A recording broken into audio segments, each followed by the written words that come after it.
Sambutan Hari Wanita bukan sekadar acara simbolik ataupun acara tahunan, tetapi juga merupakan wadah nasional yang mengiktiraf peranan kaum wanita sebagai tonggak kekuatan dan pemangkin pembangunan negara. Dan tema warna ungu telah dipilih bagi melambangkan manifestasi komitmen KPWKM dalam memperkasa wanita sebagai ejen perubahan yang positif dalam masyarakat. Sejarah perjuangan wanita di peringkat global membuktikan bahawa apabila wanita diberikan peluang yang adil dan saksama, mereka bukan sahaja mampu memperkukuh institusi keluarga, malah menjadi pemacu pembangunan negara secara menyeluruh.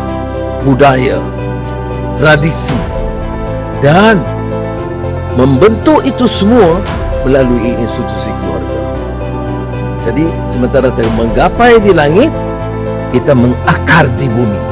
Dan mengakar di bumi itu institusi keluarga peranan utama dalam KPWKM yang menyebabkan kita menganggap kementerian ini kementerian induk dalam menjamin kelangsungan negara bangsa yang terikat dengan keyakinan dan nilai. Prismanita, perantara rujukan intervensi sokongan maklumat dan advokasi untuk wanita.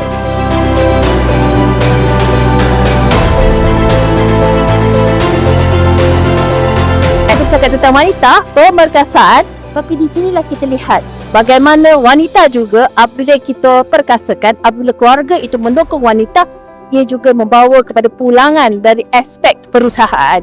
Bagaimana pemerkasaan bergerak saing juga dengan kita memprihatin dan kita memperjuangkan hak wanita. Program pada hari ini dapat mengumpul lebih daripada 1,500 dan nearly 2,000 pengunjung. Kita ada booth pameran yang berkaitan dengan inisiatif-inisiatif yang telah dilaksanakan oleh jabatan dan agensi di bawah KPWKM dan juga kementerian-kementerian lain yang berkaitan.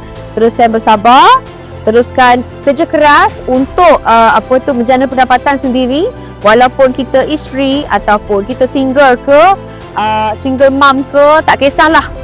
Yang penting kerja keras dan kena ada simpanan sendiri. Hai, saya Fazura ingin mengucapkan selamat Hari Wanita Sedunia untuk semua darling spas di luar sana. Anda semua insan luar biasa. Hai, Assalamualaikum. Saya Rita Deni. Saya nak ucapkan tahniah atas peresmian Hari Wanita hari ini. Saya Datin Ragani.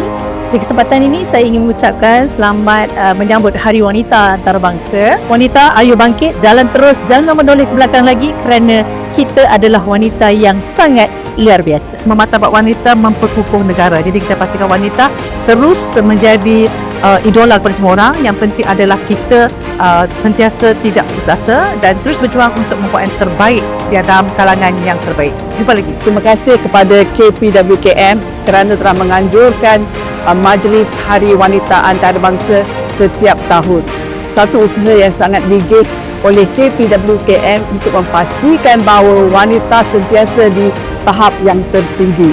Untuk wanita-wanita di luar sana, teruskan berkejaya, teruskan usaha dari segi membangunkan diri, membangunkan sasial untuk keluarga, negara dan sebagainya. Pesanan saya kepada semua majikan-majikan di luar sana, ambillah peluang, okey, seiring dengan dasar wanita negara ini melalui 4 aspek: kepimpinan, ekonomi, keselamatan dan kesejahteraan. Bantulah kaum wanita supaya kaum wanita pada hari ini mampu seiring dengan pemimpin besar dan juga kaum-kaum lelaki di luar sana. Today we received the award from the category of NGO. We are extremely proud, we're extremely grateful, we're extremely elated to have received this award, because this award also signifies 10 years of hard work at grassroots, working in communities, empowering women and empowering their communities. Sama-samalah kita meningkatkan arah wanita dan kesejahteraan keluarga dan negara kita. Stay focused, stay happy, be strong. Selamat menyambut Hari Wanita Antarabangsa 2026. Selamat Hari Wanita Antarabangsa 2026.